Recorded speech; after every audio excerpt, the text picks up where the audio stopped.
It's I don't have no big crib like y'all. This is Dallas Cowboys Crosstalk. Check this out. Live from the Cowboys Club at the Star in Frisco. Brought to you by A#1 Air, the official HVAC and electric partner of the Dallas Cowboys. Blockchain.com. Make your crypto play today. The National Medal of Honor Museum. Join the mission at mohmuseum.org. Buffalo Wild Wings. And by SWBC Mortgage. Customized solutions to help you meet your personal and business goals. Visit SWBC.com.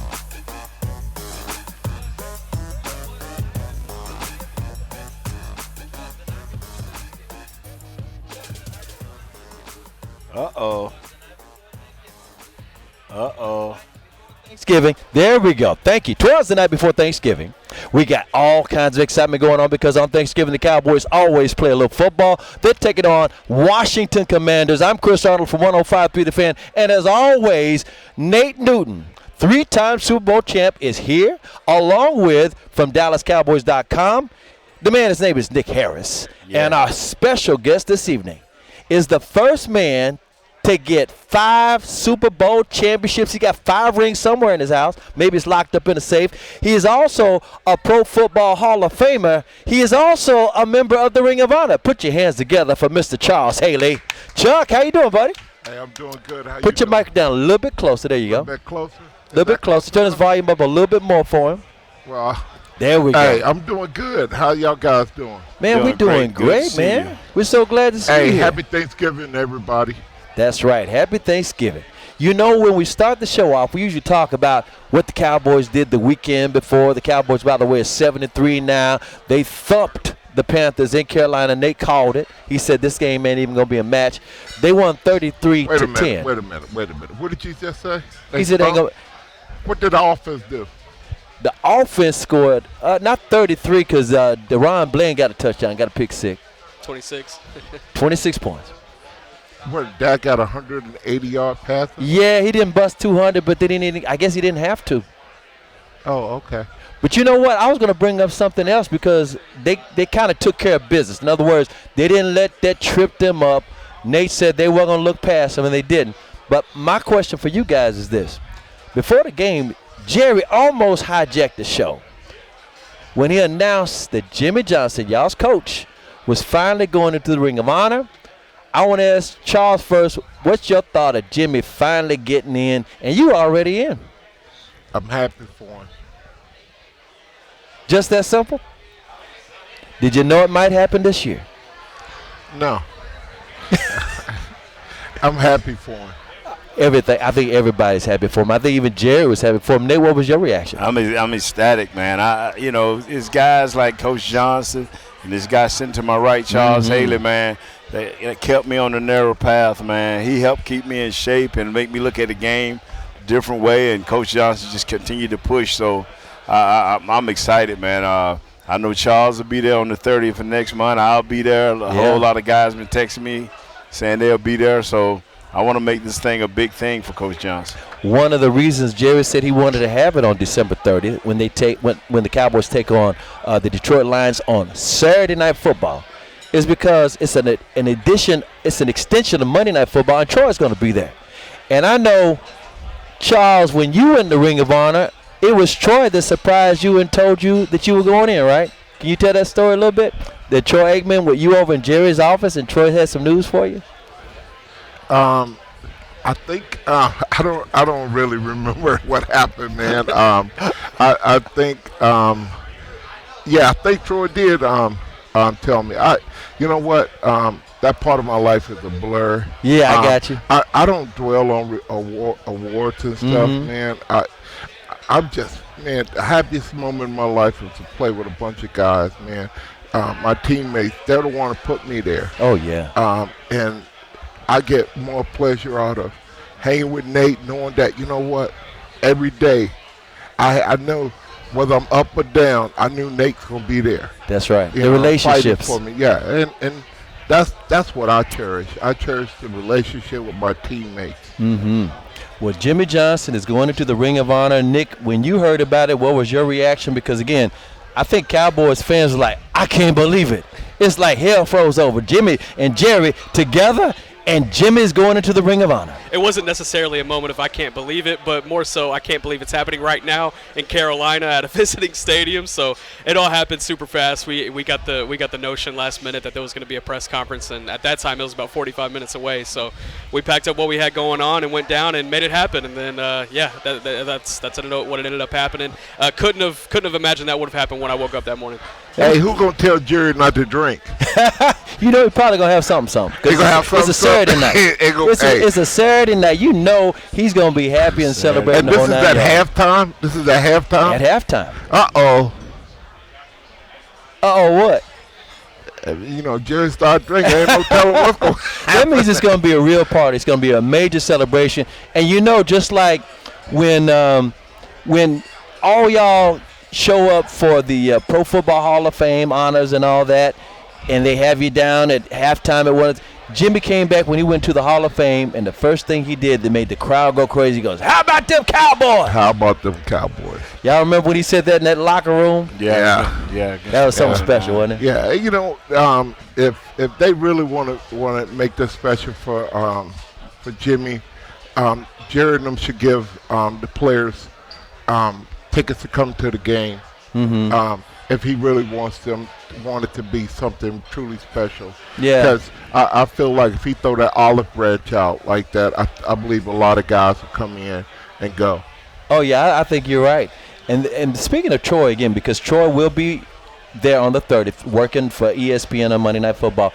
Troy, a few years ago, and he actually did it this past year too, he every now and then gets the Super Bowl teams together and have all the players get together, and y'all get a chance to bond and talk those old stories and talk some noise. Did you enjoy that, Nate? Yeah, I've always enjoyed it, man. But like I said, I get to see Charles maybe 4, 6, 7 times a year, more during the football season. But I'm talking about when football season, we'll see each other in pass, and I'll talk to Tony Tolbert. I'll call Troy 1 or 2 times. I'll speak Mike. You know, you catch Mike anyway. Oh yeah, Mike's everywhere. So he's everywhere. So. But it's guys like that, man. And I bonded with some of the younger guys like Barry Church and Danny McCray. So this football thing for me, being around the stars, really helped me. And my man Charles, he makes his appearances when he make them. So ain't nobody gonna stop him from coming in the door. Okay, so you guys talk about getting together here and there now and then. So are y'all planning on making a trip up to Colorado to see Coach Prime one of these days? You went up there? Yeah, I've been up there when he first got to be the coach. Deion I went Sanders. a couple of months after that, and then I went to the game where they lost to Stanford. So and I talked to him maybe once a month or a couple of times a month. You know, I talked to him. I want to tell him, you know, quit getting his kid beat up, you know. Yeah, he getting sacked a lot, man. That concerns me. You know, you don't need to be in college doing it. It's one thing to be like Sam Howell and be in the pros doing it, but in college, you don't want to leave college gunshot. You know what I'm saying? Exactly. Charles, you ever you going to try to get up to Colorado in the next couple of years? Oh, yeah. My thing, I want to go up there when it's really cold, because you know brothers don't like cold. So I know if I go up there when it's really cold, I'm going out the airport to the game, back to the airport, and I'm coming back. I know that's right. Yeah. So but yeah, I'm proud of Deion. I'm proud of the success he's had. I think Deion has made it interesting to watch college football again. Yeah. You know, the sad thing is that he's going through that pain of not having the athletes to be as successful as he wants to be. Yeah.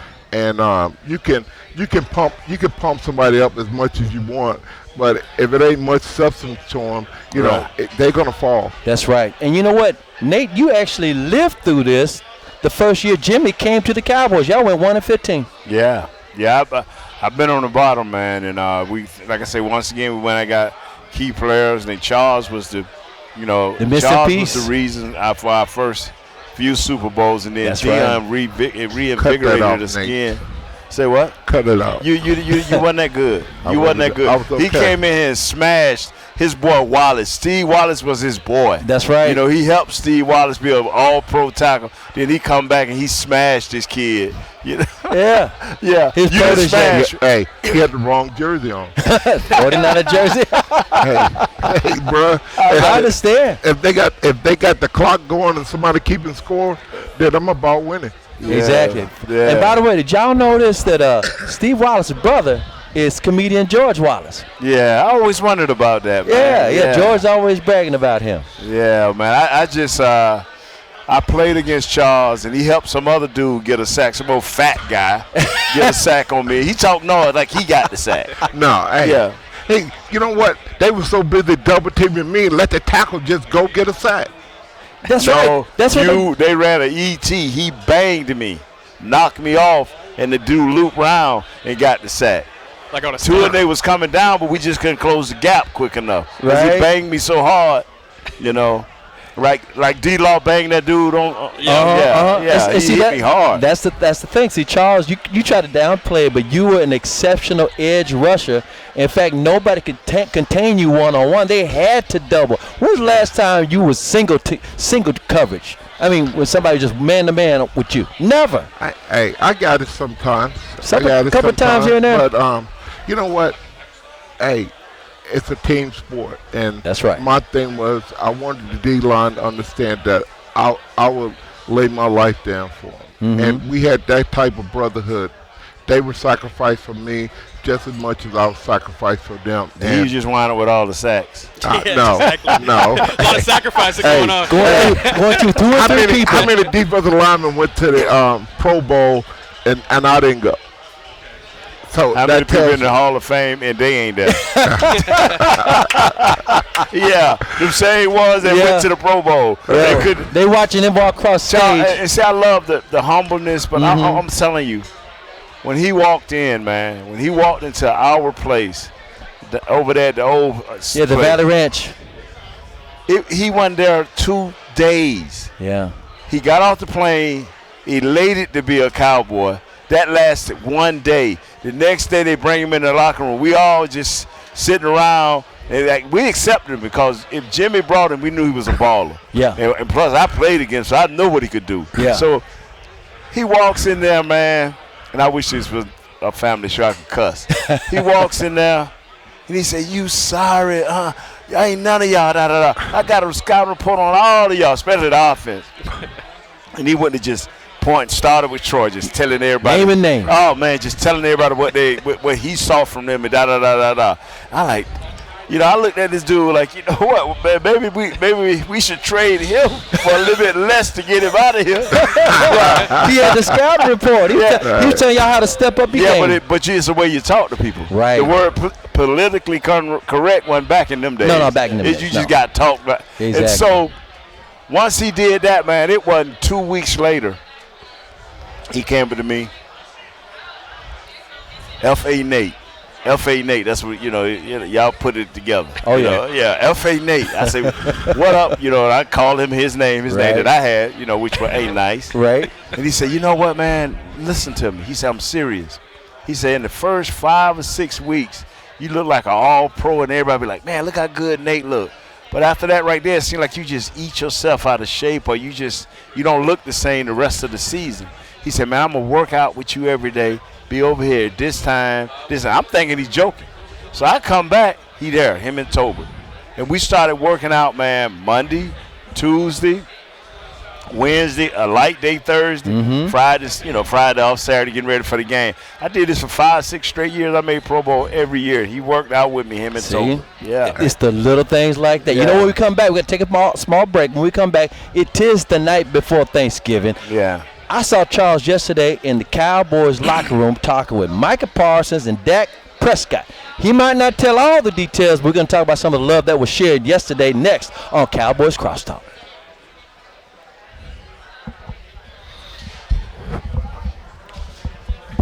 We're supposed to be in a commercial break right now. I think we are.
To Dallas Cowboys Crosstalk. Yeah, check this out. Live from the Cowboys Club at the Star in Frisco.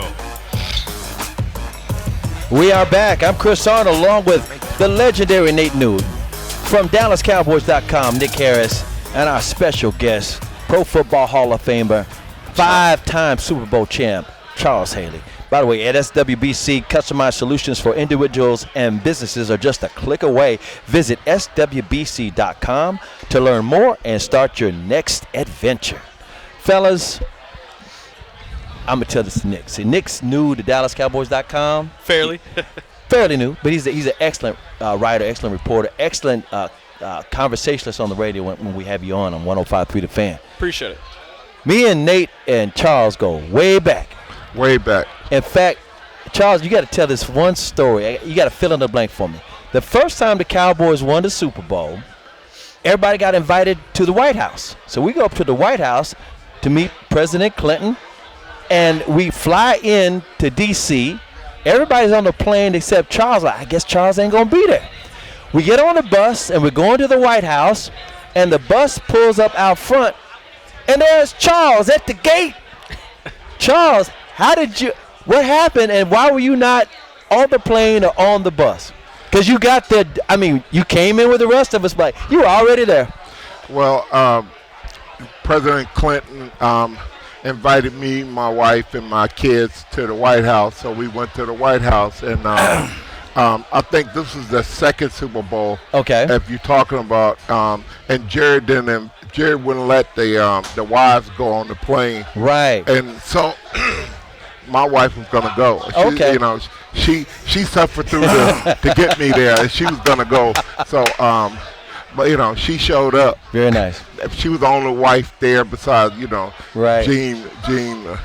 So that was the big thing. One other note about that trip, and this was pretty cool.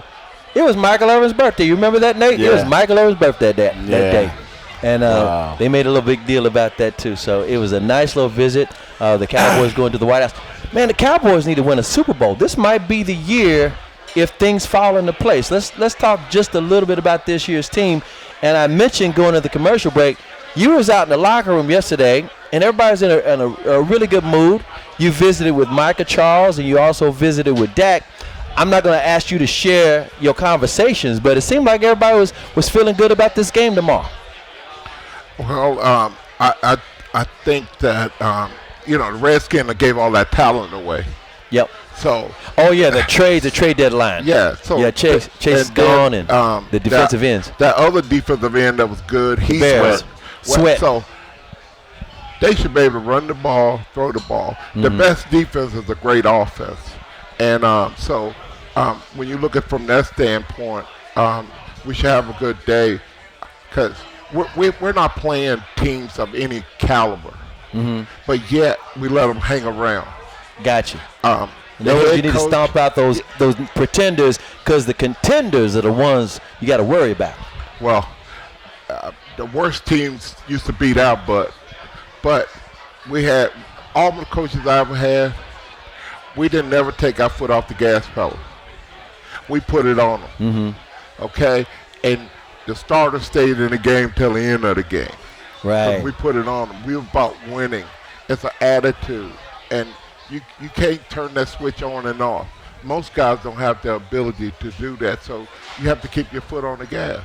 Hey Nate, for the Cowboys on this Carolina game, you had a couple of guys that stepped it up big time. Deron Bland had another pick six. He's got 4, tied an NFL record now. And then Tony Pollard hit that hole and drug about 4 guys in for a touchdown. What did you think about the way they played on Sunday? I like what Tony Pollard is trying to accomplish, when there's holes there. But, I want them to get him outside. Mm-hmm. If you watch the Philadelphia versus Kansas City. Yeah. You saw that little screen there is running with Swift, where they'll run him out there like he's finna run a route, and they'll bring him back across the middle. Man, you tell me Pollard couldn't do that, bro? Yeah. With the greatest of ease, get him out in open space. You got him thinking the wrong thing. He ain't no banger. Right. He ain't no big body banger. Mm-hmm. I don't care how many times you run him up in there. all you doing is just putting him at a disadvantage. Get him out in open space. I was so glad to see them throw the ball to him outside. Yeah. Let this kid be who he's supposed to be. Don't let some money change your thoughts of who he is. Yeah, you saw them really play to his strengths in the first quarter. He came out 3 carries for 34 yards. It was getting him out in space. It was getting Hunter Lipke out as a lead blocker, which we're starting to integrate that a little bit more. But I think what's going to help the running game even more as the season goes on, that offensive line is starting to get really up front. They're starting to get a lot of chemistry. All 5 of those guys, they're starting to stack some games together. Gel, as you said, it's working in the pass game, back-to-back games with no sacks allowed. I think that's eventually going to trickle down to the run game. I think Tony Pollard has a big day tomorrow. I feel it coming. I think the thing that has really helped everybody is the ability for Dak to move around in the pocket. Right. You know, and to run when he has to. Got a little time. And so now, even with the sacks, by Dak being aware now that, hey, I'm going to move around. I'm not just going to stay here can just drop back and throw this ball. He moving around. You know That's what? helping everybody, man. You just called it because, ironically, the offensive line gave up 0 sacks in that last game. So, yeah, he feels comfortable in the pocket. He's moving around a little bit more. They know what he can do. He's getting some pass protection. I mentioned Deron Bland. I didn't mention Micah Parsons yet because, Charles, you talked to Micah yesterday. He was amazing. The game before, he had 0 stats, and he wasn't happy about that. Even though the Cowboys won big against the Giants, he wasn't thrilled about that. But guess what? He impacted the game, and then this last game, he had 2.5 sacks. Have you ever won a game where you were statless? No. I'm going to check you on that. You can check me, bro. Yeah. It don't happen. Hey, the thing that he has to understand is that if he's going to say that he the best player out there, then when teams double team him, that means it's one less receiver going out. Right. And he got to understand he's making the other guys stronger inside. But you have to play unselfish football, and what I always talk to him about is that what leadership is. Yeah. By example. Right. Okay. You don't tell people what to do. Show them. And, in fact, one of the best guys at that is Tank Lawrence. You like the way Tank's been playing for the last 5-6 years, quietly getting it done. Hey, you know what? He's a technician. He goes out, he has a plan, and you're not going to knock him off his plan. And the guy know how to play hurt. He know how to, he has a skill set, and he maximized that. Maximize that skill set. Nick, can you talk about, you mentioned the injuries and playing through them. There's some guys that got kind of banged up in that game. In fact, CeeDee Lamb, who, by the way, I don't know if y'all heard this or not, because he broke that, or he created an NFL record when he had 4 consecutive games of 150 yards receiving, 10-plus catches. They put him, I think it's 3 straight games. 3 straight. 3 straight games. He put his gloves and the helmet into the Hall of Fame. So the Pro Football Hall of Fame went and picked that up. In the game against Carolina, he tweaked his ankle a little bit. Have you seen the practice report? Because I know there's some guys a little bit banged up. And, Nick, I know you got some inside information for people who want to know these things. Yeah, CeeDee Lamb will be good to go tomorrow. That's first and Number foremost. one. We asked him yesterday, how's that ankle? You doing all right? He said, I'm straight. I'll be there on Thursday. So he'll be ready to go in full speed tomorrow. But Jaron Kearse, it's doubtful that he'll play on Thanksgiving. Yeah, having some back issues. So expect Wanye Thomas to step up. That's a really good opportunity for that second-year undrafted guy out of Georgia Tech. He showed a lot of things in the preseason, picked off Trevor Lawrence in the very first preseason game, if y'all remember. And then whenever he stepped in for Donovan Wilson, whenever Donovan Wilson was trying to get back and ramped up early in the season. So really good opportunity for the young guy. They also elevated Sheldrick Redwine from the practice squad, so he'll step in the safety group. But Rico Dowdle, he's going to be questionable, again, with an ankle injury. So the running game, it could be up and down. It could be Pollard handling most of the load if Dowdle can't go, and then you got guys like Deuce Vaughn and Hunter Lipke behind him as well. I hope they give the ball to Lipke. That big fullback, he need to carry the ball a couple of times. He's as big as he is, put on the goal line. Anybody agree or disagree? Big as he is? My thing is, if Rico Dowdle can't go, then it's Hunter Lipke. Yeah. And that's it. That's the backup. That's a Tony Tolbert. Come on Tony over, Tolbert. man. Tony Tolbert in the house. Hey, what are you doing, boy? The other edge Put from some the light Super on Bowl him, dog. days. That brother dog, man. He just disappeared. He is here in Cowboys Charles, Club. Are you sure he's here? I see disappeared. I see You T. can tell that's Charles Haley's guy. That's Nate Newton's guy. The very quiet Tony Tolbert, who's always in and out. You just never know he's around because he's so damn quiet. Well, Yeah. did you know that the defensive line I played with was a bunch of introverts? We never jumped up and down, screamed. We just did our job, and as professionals, and the love I have for the 4 or 5 guys that I played with, Yeah. unbreakable. And one of the quietest guys is the big cat, Leon Lett. Oh my God, hey. Yeah, it's hard to get him to talk, and he's the nicest guy in the world. Oh God, man, yeah, hey. But Tony you know what? Tolbert, If he had you know what, Leon helped me get into the Hall of Fame. Is that right? Yeah. Hey, the brother could play. Yeah. You couldn't stop him. And I just, circumstances, maybe stopped his career, but my love for him is greater than anything because just watching him, where coaches told him that he could never be an NFL player, and watching him go out and dominate, Yeah. intimidate, Yeah. and destroy. And he was so good. And like I said, he's a very quiet guy. He actually was one of the defensive line coaches for the Cowboys for years. Yeah, and Nate used to hate when we line up. At practice, we line up run game. Hey man, that was the best thing. yeah, I when you loved cheat. it. When you cheat. I know y'all got This is- stories. Man, this used to this bothered me to this day.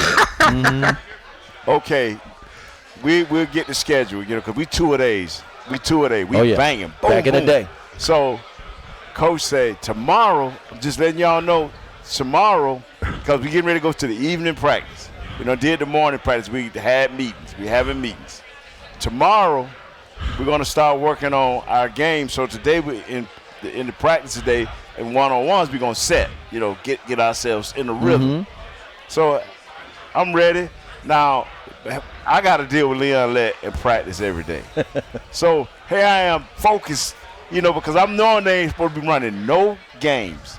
I'm here focused on Leon. All of a sudden, man, it's about to almost break my ribs. Leon Lett come around. There you go, Charles. He's laughing. I'm like, this is supposed to happen tomorrow, bro. Right. No, tomorrow. Yeah. Y'all playing it like it's a game. But we doing it today. I want to do it today. Hey, we had fun. Y'all did. Speaking of tomorrow is Thanksgiving Day. I want to get some of y'all's Thanksgiving Day memories. And plus, what do y'all like to eat on Thanksgiving? That's coming up next on Cowboys Crosstalk. Next.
We're back.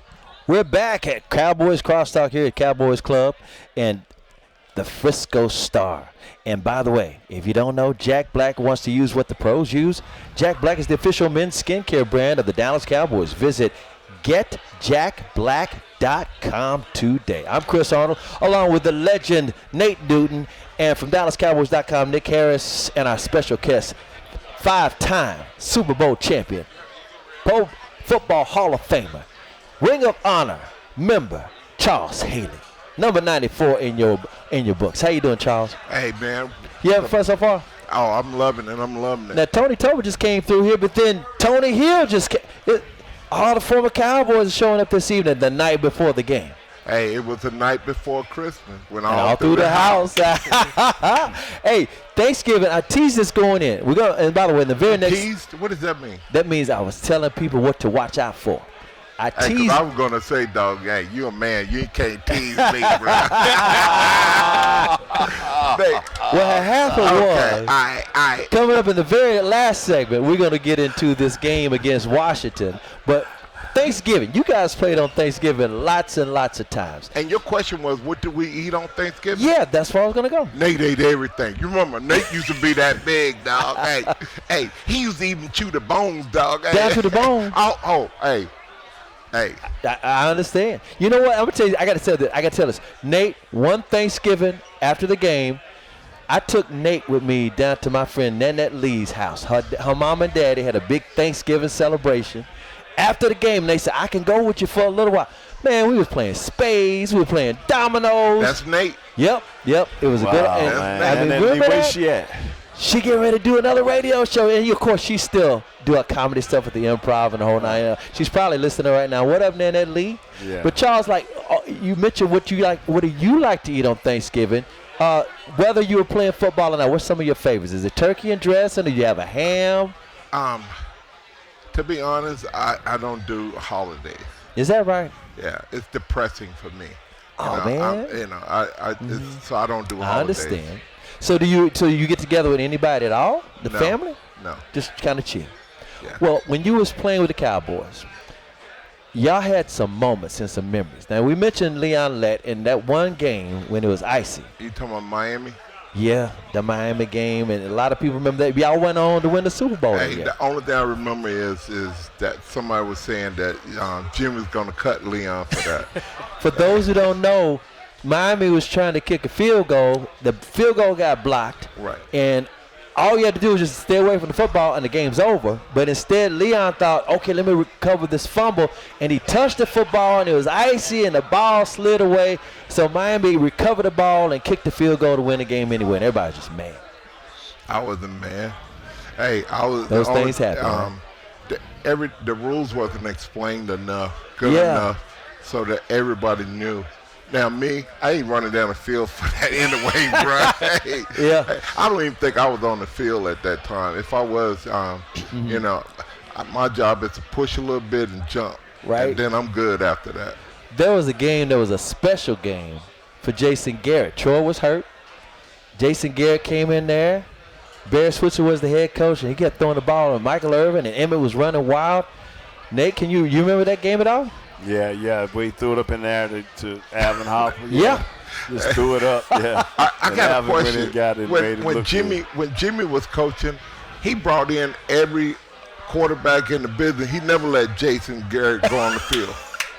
Did he ever let him go on the field? He did. No, he did not. Yeah, he did. Yeah. Hey, he brought in Pete. He brought in what's that guy that got his leg way back when he from Miami? Yeah. Brony Kosar. Yeah. He brought. Hey. He tried.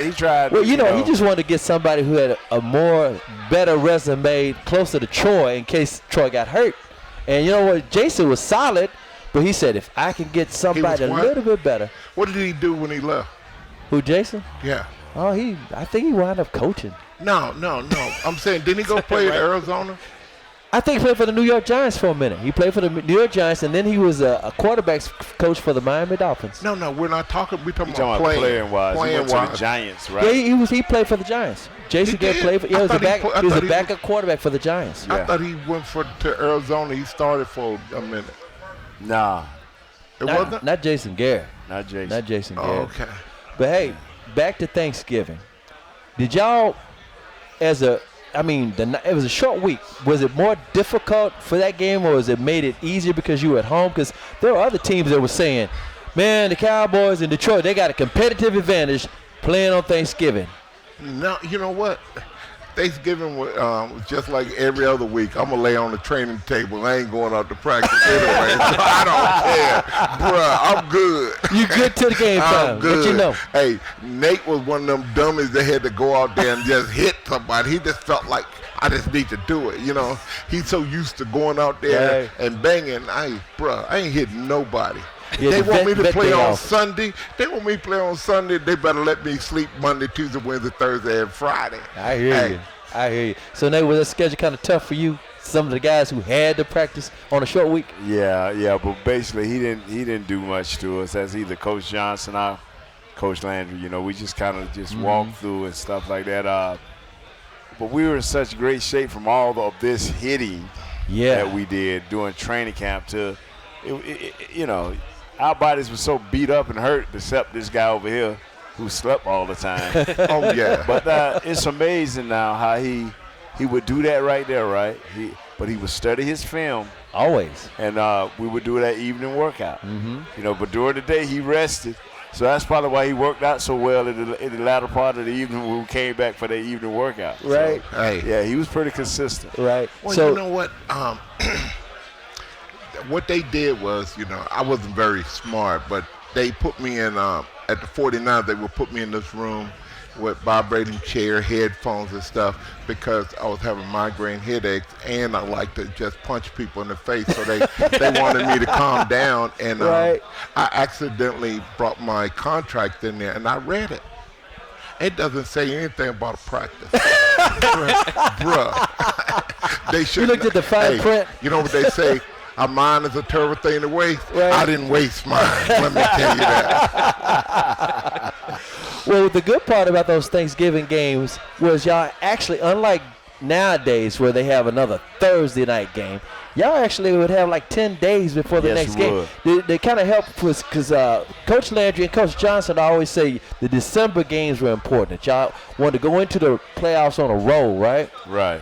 You always want to be peaking at that time and playing your best football. And those 10 days gave us an advantage for us just recovering. Mm-hmm. But how was you recovering? Y'all was out there practicing, bruh. We were recovering. Y'all was out there hitting every damn day. They were able to recover because he's lying. He's lying, dog. They put shoulder pads on, and that thing went pop. Hey, bruh, I watched it from the training room. People don't understand. When you used to practicing every day, and somebody give you a half a day off, a day, and then give you, then you practice 2 days, and you get another half. You don't know what that does to your body. And I tell people, now it's hard for me to fathom walk through helmets and shoulder pads, then practice full gear, then walk through. Man, I could have been still playing if I was practicing on that mode. You know, right? I got you. You know, we practice. I mean, when we open up training camp, we already did our sprint test before we leave. We open up training camp with 7-on-7, and conveniently he would be in there. Hey, dog, I pull a hamstring, bruh. Hey, I was born at night, but not last night. Not last night. I want to ask you about them rings just for a minute. Them rocks? Them rocks. Oh. Them Infinity Stones. Them Super Bowl Infinity Stones. You got 5 of them. Oh, man. You were the first one. Then Tom Brady caught you. Hold up. Then he got 2 more. Wait a minute. Did Tom get suspended? Not Tom Brady. He didn't get suspended? Now, they did have a Spygate scandal. Wait a minute. Did he get suspended? The Deflategate scandal. Oh, you need to Google that for him. He got suspended. Oh, okay. For cheating, right? I didn't cheat. That we know of. So you know what? He need to get that asterisk by his name. Oh, is that? Okay, breaking news. Although, because he's your friend. Although, let me tell you. Hey, he showed me that he could play though. But yes. For those who don't know, Charles is saying there's a big old smile on his face. Yeah, man. You know what? He's just playing. If you can't laugh at it, exactly. But you know what? Records are made to be broken. And it stood for a while, but it's just like anything else. It's gonna get broken. Yeah. And I think that like they lucky that they play. Every generation plays a little different. Right. The rule changes because John Elway, all those guys. I could take a step and a half and plant you. Woo! Hey, dog. I mean plant you. Yeah, nowadays you got to protect the quarterback. Hey, But I do have a question for you though, because I think you said records are made to be broken. One of the good things about him breaking that record was they brought your name up again for people who might not have known that you were the one with Lord 5 have rings. mercy. Hey, I could care less about Charles Haley's name. You understand? Right. Hey, bruh. Hey, those I Records play are made with. to be broken. Hey, those that I play with knows. Like going to the Hall of Fame, man. I thought my body of work would get me into the Hall of Fame. Then I realized it's about the things that I might have done that kept me out of the Hall of Fame. So, and you know what? You was able to reconcile that. You know what? I could go into meetings. Those dumbasses get in there talking about some brotherhood. Hey, I said brotherhood. I said Jackie Slayton hit me so hard I saw Jesus Christ in all 3 forms, and you think he's my brother? I said, hell no. Now when it comes to the game. Hey, I had to stand up, put my right hand up, because I had to point him out. No, you ain't my brother. Football is a very, very, very, very tough game to play. Yeah. And by the way, there is a big game tomorrow, and because of a commercial break coming up on the other side, we're going to talk about Washington. We're going to get y'all's predictions on the game next on Cowboys Crosstalk.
Crosstalk. Check this out. Live from the Cowboys Club at the Star in Frisco. And at SWBC, customized solutions for individuals and businesses are just a click away. Visit SWBC.com to learn more and start your next adventure. I'm Chris Arnold, along with the legend, Nate Newton, from DallasCowboys.com, Mr. Nick Harris, and, of course, our special guest, 5-time Super Bowl champ, Ring of Honor inductee, and Pro Football Hall of Fame member, Mr. Charles Haley. Chuck, we're so glad you are here. I'm glad to be here. Oh. I get to see Big Papa on for Thanksgiving. He love it when you call him Big Papa. Hey, So I we used to do. do that show. Yeah, Man, we used to do that show, boy. for real. Well, in this last segment, I said we're going to talk about Washington. You got the big game tomorrow afternoon, 3:30 at AT&T Stadium. Nick, we need some intel. We need some scouting report on the Washington Commanders. I do know this, for those who forgot, that team won their first 2 games of the season, and then after that, they went 2-7. Yeah, we can start on the offensive side of the ball. I think there's going to be some opportunities both in the pass game and the run game. We talked about the run game in the last segment a little bit, but in the pass game specifically, they're going to be down their rookie first-round corner, Emmanuel Forbes. So guys like CeeDee Lamb, Brandon Cooks, those are opportunities for those guys to be able to make some things happen. They run a lot of man coverage, and this team has a ton of man beaters. So CeeDee Lamb, Brandon Cooks, again, those are going to be guys that are going to have an opportunity to get going. Okay, you mentioned the defense. This was so wild. Y'all play with this guy named Jack Del Rio, who is their defensive coordinator, and they are not getting anything done defensively. They're like last in the league in certain categories, including giving up points. Jack could get fired, so it's all good. Well, you know what? Anything is possible because I if didn't you like don't him win, anyway. if you don't win, it ain't gonna happen. Offensively, they passed the ball a lot. The offensive coordinator, Eric Bieniemy, he was the quarterbacks coach and offensive coordinator for Kansas City Chiefs with Patrick Mahomes, and he likes to throw the ball. Yeah, Sam Howell, he's going to throw the ball a lot, and he's going to get sacked a lot. 51 times so far this season that he's been sacked. He's on pace to break the NFL record for a single season that David Carr set back in 2002. But, yeah, there's going to be opportunities for this pass rush, but I think that this running game might be able to get going for Washington. And if so, it could shorten the game. That's the one concern that I have going into tomorrow. They have some physical runners. Brian Robinson leads that group. Antonio Gibson's going to be questionable tomorrow, but if he can go as well, and that's kind of a change of pace guy for them, I think their opportunities are in the run game. But in the pass game, I think Dallas is going to be able to take advantage both up front and in the secondary. Hey, Chris. Yes. Their best asset is the quarterback. He's like that guy in Buffalo. Right, He yeah. gonna bring it to Josh you. Allen, yeah. Hey, he gonna try to run over you, and he's running the ball more, escaping more. He's 'cause mobile. if it ain't open, hey, he putting that ball down. He running. Nate, what do you think about Washington? I know the Cowboys should win this game, but what do you think about the Washington coming? Because they just We ain't talked about them enough. To me, they're a non-issue. Ah. If you block the 2 Bama boys, game over. Yeah. Game over. Now, if they run With Robinson, tackles. you know, like you say, it could be ice tub game. If they run that kid, well, he nice. Number 8, Yep. he is nice. They run him, it's gonna be. But they don't have enough. They shouldn't have enough because their strength is our strength, and I think we can pass rush better than they can pass block. They love to throw, but now the chink in the arm is if they start running that ball with that number 8 Robinson, that dude is a hardcore man. He hard, man. And you just mentioned this, Nick, probably no J-Ron Curse. But Donovan Lewis will be back there. We looking just in case they need to, in case they start running the ball. Who are the Cowboys defenders? We got because Leighton Vander Esch, he's out. Micah Parsons probably gonna be mobile and have him lined up all over the place. What are the Cowboys defense going to do if they start running the ball too much? Yeah, it's up to those big guys in the interior up front. You got Jonathan Hankins. I know me and Nate have talked a lot about him throughout the year.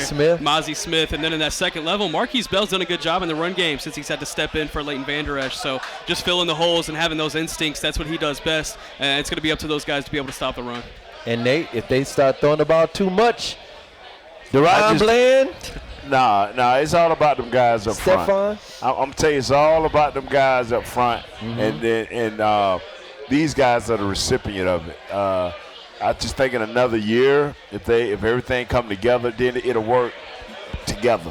Right. You know, like when the Seahawks was rolling. Yeah. You know, sometimes it'd be a coverage. The coverage be so good to them guys get sacks up front and vice versa. But right about now, it's just all about what our front gonna do. If our guys stop number 8 early, game should be over. Yeah. But if they let number 8 Robinson run, it's gonna be hard to go. I'm with you. You know what? The best defense is a great offense. Yes. Nate, when y'all were holding the ball 8 minutes. Yeah. 8 snaps. If we can throw and run the ball, eat up the clock, you don't have to worry about that. You take the running game out of it because they're gonna get behind and they have to throw the ball. Yeah. So we need to have a plan, an action plan where we're gonna actually go out and run the ball and dump off. They trying to run the 49er West Coast offense, and the 87 is a great tight end for him. Yeah, Jake Ferguson. Okay, you got Lamb. Who's your John Taylor? That would probably be Michael Gallup, or maybe even Brandon Cooks. But the bottom line is the Dallas Cowboys will probably have to score first and score often. The good part is Washington gives up the most points in the league. They've given up more points than anybody. So literally in the first half, the Cowboys need to come out and handle up on their business. In fact, the Cowboys have won 12 straight home games. What do you think about that home field advantage at AT&T, Charles? You think it's real this year and the last year? Because they haven't lost in a while. Hey, all I know is that at the stadium when we play, home field advantage meant something. You could hear the crowd. Yeah. There, you can't hear. But what I always tell the guys is that Jerry Jones owns the team. He promotes the team, but they are the team. They are the star. Right. And that they got to understand that they got to show up every week. Yes. They got to show up. Yeah. I said because I get tired of people asking me why they ain't doing this, and the fans get tired of them losing. So they need to understand the dynamics of how things work. Hey, and realize they earned the star on that helmet. I got you. Yeah, you got 1 minute. Yes, I do have 1 minute. That means time for some predictions. Yep. Nick, what's the final score tomorrow afternoon? I think Washington gets some points on the board, but I think Dallas, they win commandingly, 45-24. 45-24. Charles, what's your prediction? The Cowboys win. That's my prediction. That's good. That's right. No matter how many points. Nate, what about you? 1 point. All we doing is trying to get to Philly. Trying to get to Philly. And by the way, through the Seahawks. For those who don't know, the Cowboys' next game a week from Thursday will be at Seattle. They host Seattle. Then a week from Sunday, they will host the Philadelphia Eagles, who I could not believe Kansas City squandered that lead and gave that game to the Philadelphia Eagles. I'm still not over that. My prediction, Cowboys win. I'm going to say 42-6. And with that, it's been a pleasure. Charles, Nate, and Nick, this is Cowboys Crosstalk. This has been a production of DallasCowboys.com and the Dallas Cowboys Football Club. How about this, Cowboys? Yeah!